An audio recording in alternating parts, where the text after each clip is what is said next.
There is a secret memo in government that whenever we want to take charge in this country, be careful of the Igbo.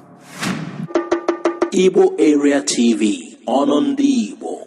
Omoyele Sowore, the Nigerian politician and activist, recently claimed that there's a secret government memo advising caution when it comes to the Igbo public, particularly in regards to granting them political positions and opportunities. During an appearance on the Honest Bunch podcast, Sowore suggested that the Nigerian state is deliberately structured in a way that hinders the prosperity of the Igbo community.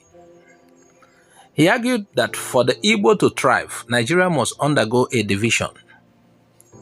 Sowore's remarks have ignited further discussions on the political dynamics of Nigeria, particularly the challenges faced by the Igbo people in a system they feel marginalized. Nigeria has an Igbo problem. There is a secret memo in government that whenever we want to take charge in this country, be careful of the Igbo. Don't give them position. Don't give them opportunity. Otherwise, they will back. For an Igbo man to survive in Nigeria, as it is currently put together, Nigeria must break. Wait, the meeting you had with Nnamdi Kanu. Yes. You are telling us now that Nnamdi Kanu... Don't you know what happened, the called pogrom in this country, where people were slaughtered and their bodies and their heads placed inside the train going down south? Even our parents.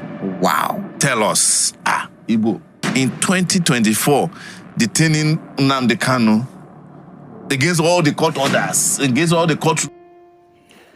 Additionally, Chike Okadibo, an elder statesman, responded to recent political developments involving Bianca Ojukwu, widow of the late Igbo leader Dim Emeka Ojukwu, who was appointed as a minister in President Tinubu's administration.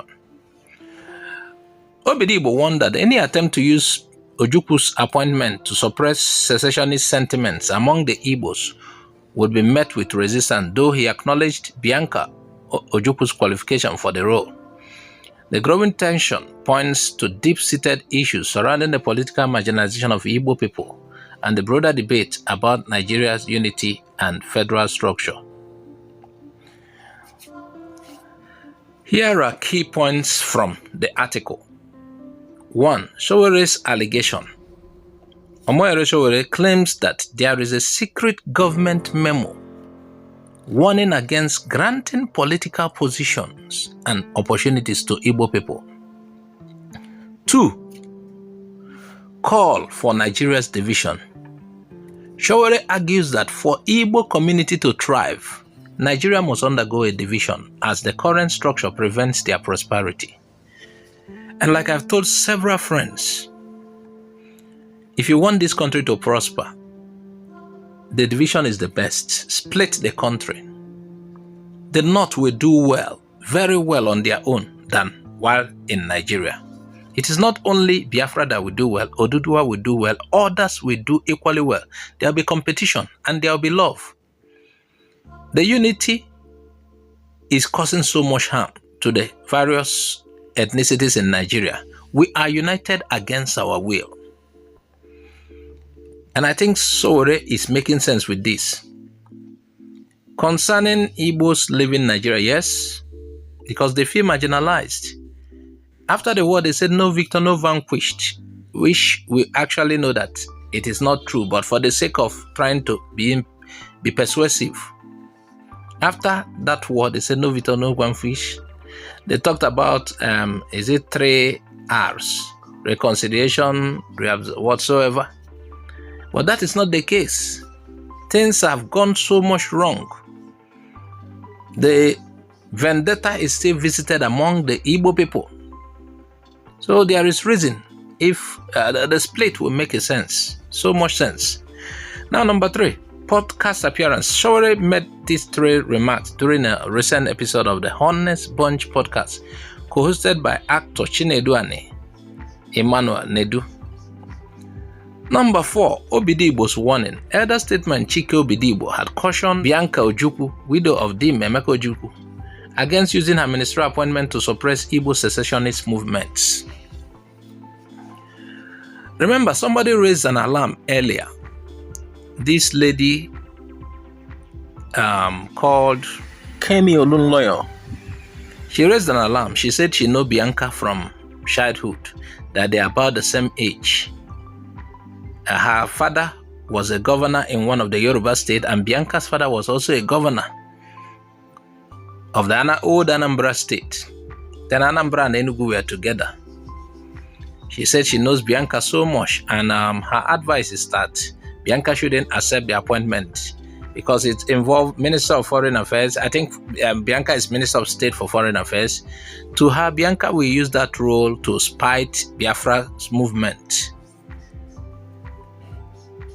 She said she wasn't just appointed there, that they will use her to even deport several Biafra agitators, several people who are sympathetic to the agitation. I don't think that will be the case, but we shall be watching. I don't think that will be the case. She's Minister for State. She's answerable to Minister of Foreign Affairs. Not just that she's Minister of Foreign Affairs, she's Minister of State for Foreign Affairs. Meanwhile, whether she's Minister of Foreign Affairs, I don't think that will still happen. They said there will be massive deportations. And at this time, Bianca's role. Bianca is the wife of the late Dim Emeka Ojukwu, who was a Biafran leader while it lasted. Now, I'm still looking at the keynotes. Number 5, Ojukwu's appointment. Igbo supports Bianca Ojukwu's qualification for nation building, but disagrees with those who suggest she should reject the appointment. She should hold on to the appointment. That's what Igbo is saying. Now, number 6, political tensions. The remark highlights ongoing political tensions surrounding Igbo people's treatment and their quest for greater political representation in Nigeria. And looking higher, further, splitting. A critical look at the claims and developments mentioned in the article reveals several layers of complexity regarding the political situation of the Igbo people in Nigeria. 1. Sowore's allegation of a secret memo. Credibility and evidence.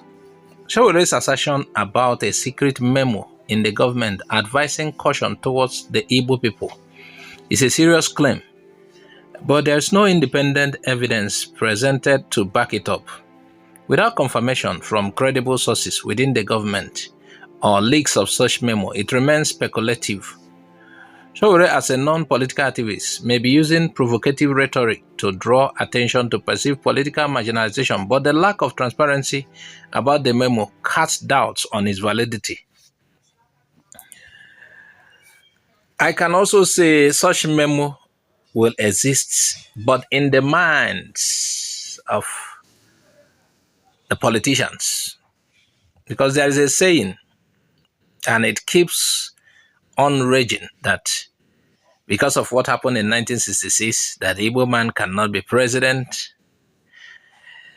Sowore's allegation could be true, but may not be in a memo.